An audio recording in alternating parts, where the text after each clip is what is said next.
Dieu sait que j'aime mon beau-frère, hein. Bon, je suis non-croyant, certains diront même mécréant, mais j'essaie quand même de lui trouver des opportunités de boulot, même parmi les plus prestigieuses, étant donné que j'en appelle directement à l'Académie des Oscars.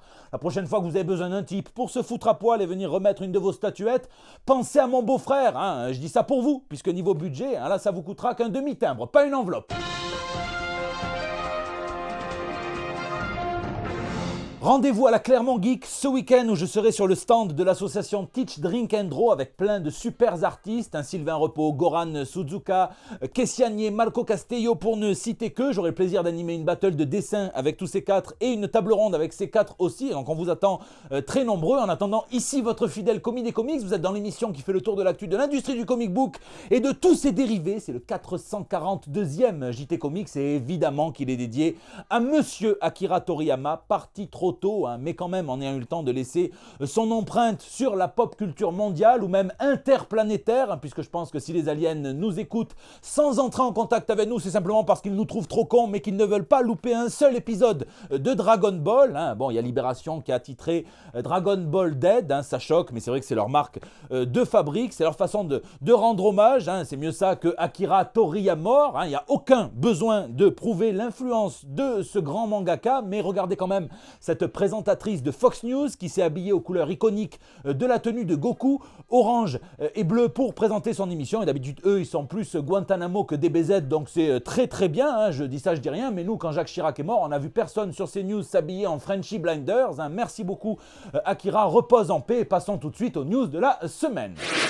Il y a un problème. En France, pendant qu'une partie du peuple se bat pour qu'Aya ne chante pas, aux États-Unis, le combat est un peu plus noble étant donné qu'on se bat pour que l'IA ne dessine pas. Hein. La Pookie dans le sas, elle s'appelle James sur Twitter, sur X, hein, et il avance avec des arguments assez solides, hein, qu'il y a de fortes suspicions de l'utilisation du dessin par l'intelligence artificielle sur le run de Chip Zdarsky de Batman, hein, par Andrea Sorrentino, devrais-je dire Andrea Sorrentino, hein, puisque ses dessins dans l'arc Joker Year One sont assez troublants. Entre les doigts du Joker là, qui ressemblent à des knackis que tu aurais fait tomber, que tu aurais oublié 3 mois derrière le frigo, les tétons hein, qui te regardent comme Jean-Paul Sartre, le changement de cara design, d'un coup le Joker devient ce mannequin prêt à faire une pub pour Levi's avec un téton en cavale et l'autre qui hésite quand même pas mal à se barrer. Hein, là, le même Joker qui d'un coup ressemble à Willem Dafoe, qui est un fan casting bien connu sur internet, hein, les retouches un petit peu douteuses sur la chevelure de cette Black Cat Woman, le haut-parleur sur la 2 chevaux moins 1 de Batman qui ressemble à l'icône des paramètres audio de Windows XP que tu aurais laissé traîner sur le bureau.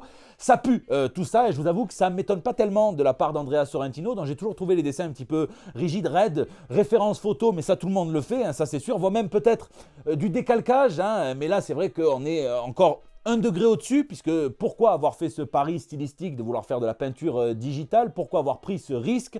Pourquoi ne pas avoir mieux retouché les images s'il s'est effectivement aidé de l'ordinateur, ce qui ne serait pas forcément bien, hein, puisque rappelons quand même que l'IA, aussi fascinante soit-elle quand il s'agit d'art, eh bien, elle repose sur l'analyse de milliers, de millions, de milliards de dessins d'artistes qui ont perfectionné un style et qui, eux, ne sont pas payés quand on paye Midjourney et les autres pour reproduire leurs dessins dans leur style, pour les dépouiller / les souiller. Du Big Flo Oli. Là, j'avoue que ça me fait quelque chose, puisqu'en me proposant ça, j'ai quand même l'impression que Sorrentino croit que je suis aussi con que ce que j'en ai l'air. Au moins, quand Greg Land s'amusait à décalquer des actrices porno pour faire ses mutantes, eh bien lui faisait des recherches en profondeur.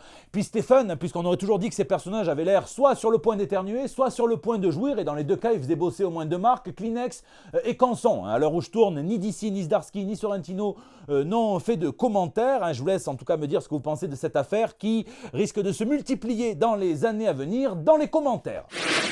Mutation. Semaine de merde, on va pas se le cacher, quand certains parlent trop, d'autres n'en disent pas assez. C'est le cas du producteur exécutif, du scénariste de la future série X-Men 97, Beau de Mayo, qui a tweeté « Le silence est d'or ». Peut-être que le parachute est de la même couleur, étant donné qu'il a été viré par Disney une semaine avant la sortie des premiers épisodes, alors qu'il venait de finir d'écrire toute la saison 2 et qu'ils étaient en train de discuter de comment s'arranger pour la saison 3. Je me demande à qui il a airdrop son petit Charles Xavier qui se tient debout sans fauteuil roulant pour mériter un tel sort, puisqu'à l'heure actuelle, eh bien, personne n'a fait de commentaires, mis à part ce tweet un petit peu mystérieux, hein, l'autre qui parle trop, mais c'est normal puisqu'il est dans l'univers de celui qu'on appelle plus communément le clown qui ne sait pas fermer sa gueule, le mercenaire d'Isère, Deadpool, hein, et puis c'est une profession qui parle beaucoup de toute façon puisqu'il est taxi, chauffeur de taxi. Dopinder, l'acteur Sony, qui déclare qu'il savait depuis très longtemps que Wolverine allait être impliqué dans le film Deadpool 3, venant confirmer que la scène post-générique de Deadpool 2 n'était pas finalement là pour rien.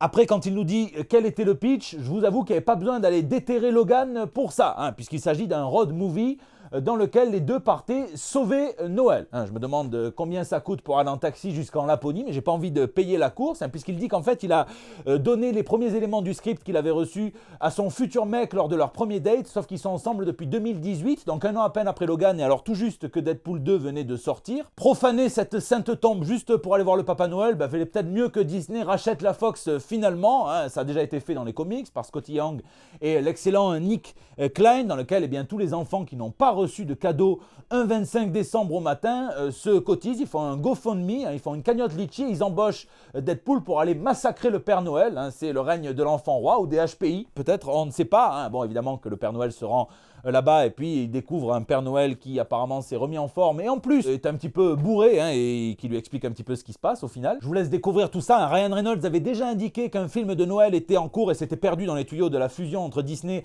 et la Fox. Je vous laisse me dire ce que vous en pensez dans les commentaires. On s'adapte. Dans l'actu des adaptations de nos comics favoris à l'écran, ça y est, Robert Downey Jr. a enfin obtenu son tout premier Oscar pour son rôle dans Oppenheimer et il a célébré avec une pause à la Tony Stark, à moins que c'était finalement Tony Stark qui célébrait avec beaucoup de Robert Downey Jr. en lui. On a vu d'ailleurs l'actrice Gwyneth Paltrow, Pepper Potts, être très heureuse pour son collègue, hein, ça va pas tarder à sortir une bougie goût joie pour mon copain. Mais passons plutôt de l'homme au point et faisons justement un point sur le prochain Shang-Chi dont le tournage commencerait bientôt et qui figurait bien du voyage temporel et le prochain Iron Fist de l'univers cinématographique Marvel, hein, et ce serait le même qui figurait dans la série animée Eyes of Wakanda également, hein. Donc vu que Finn Jones c'est plutôt point final que point de fer, et bien tous les espoirs reposent sur Jessica Henwick ou quelqu'un d'autre. Ils peuvent nous surprendre, on ne sait jamais. En attendant, niveau casting, eh bien, si James Gunn ne cesse de vanter les mérites de l'acteur Grant Gustin, hein, le Flash, et il déclare qu'il aimerait bosser avec lui dans le futur, celle qui ne cesse de lui faire des appels de phare, des appels du pied, à tel point que je pense qu'elle va finir par envoyer des CV dans tous les Jardiland de France, eh bien, c'est Karen Gillan qui veut vraiment incarner la future Poison Ivy du DCU de James Gunn, hein, et elle veut les avantages qui viennent avec le job, et puisqu'elle dit oui aussi avec la relation avec Harley Quinn. James Gunn qui inspire Marvel, étant donné que vous le savez, quand le spin-off de WandaVision sur l'excellente Agatha Harkness avait été annoncé, ça s'appelait House of Harkness, puis un an plus tard ça s'appelait Coven of Chaos, puis un an plus tard ils ont encore changé le titre, Darkhold Diaries, et puis finalement celui qui a capturé la famille des producteurs du show en les obligeant à trouver de nouvelles assonances, allitérations chaque année a dû se lasser puisque ça va s'appeler Agatha, juste Agatha comme Superman, plus de legacy. Et en parlant de titres justement, après Danse avec les stars d'internet, c'est au tour de Venom d'entrer dans la danse et de nous livrer une petite salsa symbiote, étant donné que ça s'appellera Venom 3 The Last Dance, hein, Eddie Brock qui marche sur les plates-bandes de Kyo, ça je m'y attendais pas. D'ailleurs, deux personnes entrent dans la danse, Lindsay Lohan qui serait en pourparlers pour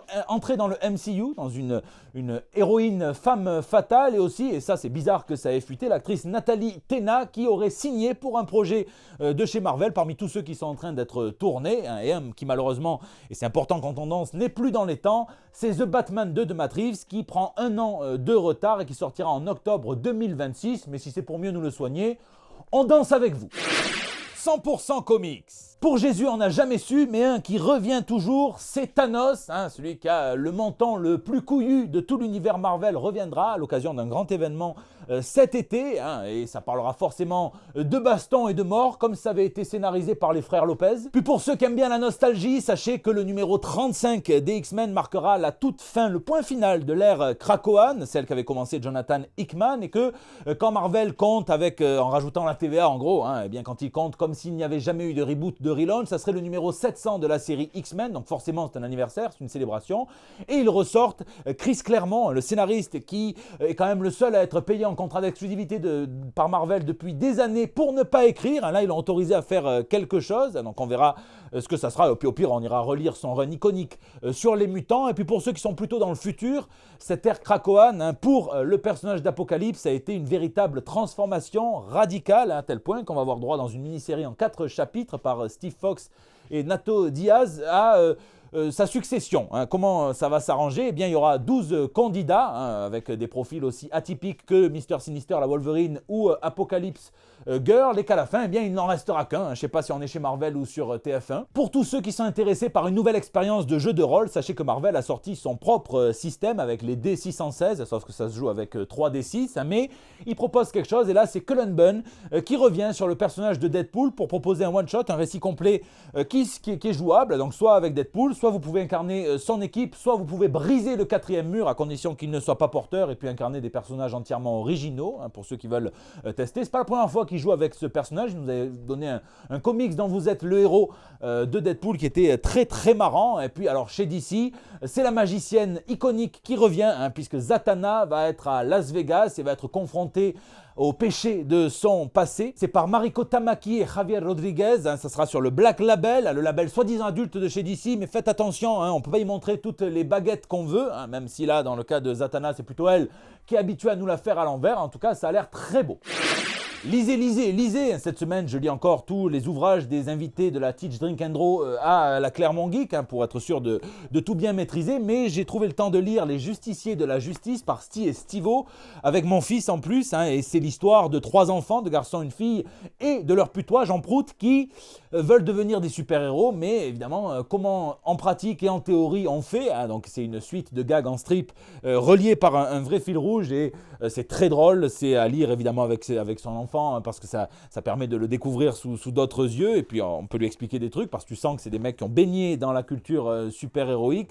Je me suis régalé, c'est chez Bambou. Et puis pour ceux qui n'ont rien à lire, si vous êtes dans la région marseillaise, sachez que l'association Life is Comics revient. Elle revient pas souvent, mais à peu près une fois par an. C'est comme Michel Sardou, sauf que là c'est mieux, puisque c'est à l'occasion d'une grande braderie de comics, en association avec la BDRI, qui est une excellente librairie d'Aix-en-Provence. Et ils vont proposer des milliers de comics, beaucoup tirés de la collection de Didier Axel, à petit prix. Et toute la recette sera reversée à la lutte contre le cancer. Et celle-là, il faut y aller en mode Batfleck de Zack Snyder, en tabassant tout. Donc n'hésitez pas, je vous mets le lien dans la description. N'hésitez pas aussi à me dire ce que vous lisez ou geekez dans les commentaires, puisque c'est la fin de ce JT Comics. Je vous remercie d'être toujours aussi nombreux à le suivre, à laisser vos pouces bleus, à partager, à tweeter, à retweeter, à m'incorporer sur les réseaux sociaux, sur Facebook, sur les stories Instagram. Je vois tout et ça fait chaud au cœur. Vous réagissez aussi beaucoup dans les commentaires sur YouTube. Je lis chacun d'entre vous, vous me faites beaucoup rire et j'essaie de répondre au plus grand nombre quand c'est possible. N'hésitez pas aussi à laisser vos petits messages pour El Bando del Pueblo sur les réseaux sociaux. Ça, c'est tous les mardis. C'est votre espace de liberté. Je vous fais d'énormes bisous. Je vous donne rendez-vous à Clermont pour ceux que je vois ce week-end. Et sinon, la semaine prochaine pour des nouvelles toutes fraîches. L'excellent Lucas Werneck a imaginé la robe d'Emma Frost pour les Oscars, vu qu'elle est mariée à Iron Man. C'est normal et ça donne un tout autre sens à l'expression pointe diamant. Mais c'est brillant.